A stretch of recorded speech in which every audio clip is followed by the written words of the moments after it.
کچھ مواقع اللہ نے ایسے رکھے ہیں جب اس کی خاص کرم نوازیاں اور خاص رحمتیں نازل ہوتی ہیں، اور ان لمحوں کے اندر جب بندہ توبہ کرتا ہے تو اللہ کی رحمتیں اس بندے کا استقبال کرتی ہیں۔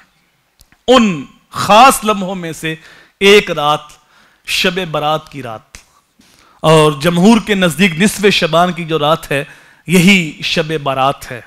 برات کہتے ہیں چھٹکارا پانے والی، شب برات نجات والی رات، چھٹکارا پانے والی رات۔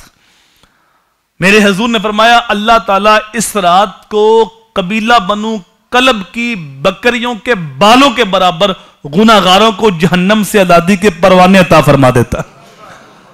قبیلہ بنو کلب یہ عرب کے اندر بہت بڑا قبیلہ تھا اور بہت زیادہ بکریاں پالتا تھا۔ کتنی بکریاں ہوں گی اور ان کے بال کتنے ہوں گے میں اور آپ سوچ بھی نہیں سکتے، لیکن اللہ کی خاص رحمتیں، خاص برکتیں، خاص کرم نوازیاں اس رات کو نازل ہوتی ہیں۔ ویسے تو اس کا معمول ہے کہ ہر رات کو جب 2/3 رات گزر جاتی ہے تو اللہ اپنی شان کے مطابق پہلے آسمان پہ آتا ہے اور اپنے بندوں کو آواز دیتا ہے کوئی گناہوں کی معافی مانگنے والا میں معاف کر دوں۔ یہ ہر روز رات کے پچھلے پیر ایسی آوازیں آتی ہیں۔ میاں صاحب نے کہا تھا نا، پچھلی راتی رحمت رب دی تے کرے بلند آوازاں، بخشش منگن والیاں تائیں کھلا ہے دروازہ۔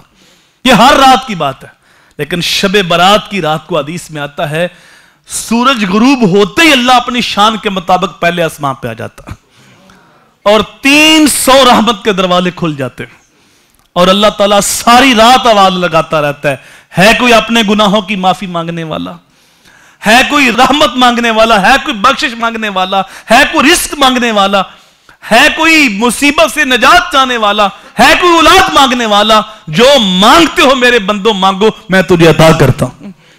حضرت مولا کائنات سے روایت ہے کہ رسول کریم صلی اللہ علیہ وسلم نے ارشاد فرمایا شعبان کی 15ویں رات کو قوموا لیلہا وصوموا نہارہا، رات کو قیام کرو اور دن کو روزہ رکھو۔ رسول کریم صلی اللہ علیہ وسلم کثرت کے ساتھ ماہ شعبان میں روزے رکھتے ہیں۔ جب مومنوں کی ماں نے عرض کی یا رسول اللہ آپ اس مہینے میں زیادہ روزے رکھتے ہیں باقی مہینوں کی نسبت، تو میرے حضور نے فرمایا اس مہینے میں بندے کے اعمال اللہ کی بارگاہ میں پیش ہوتے ہیں، تو میں چاہتا ہوں جب میرے اعمال پیش ہوں تو میں نے اس وقت روزہ رکھا ہو۔ اللہ اکبر۔ تو رسول کریم صلی اللہ علیہ وسلم اس رات کو عبادت کرتے اور دن کو روزہ بھی رکھتے۔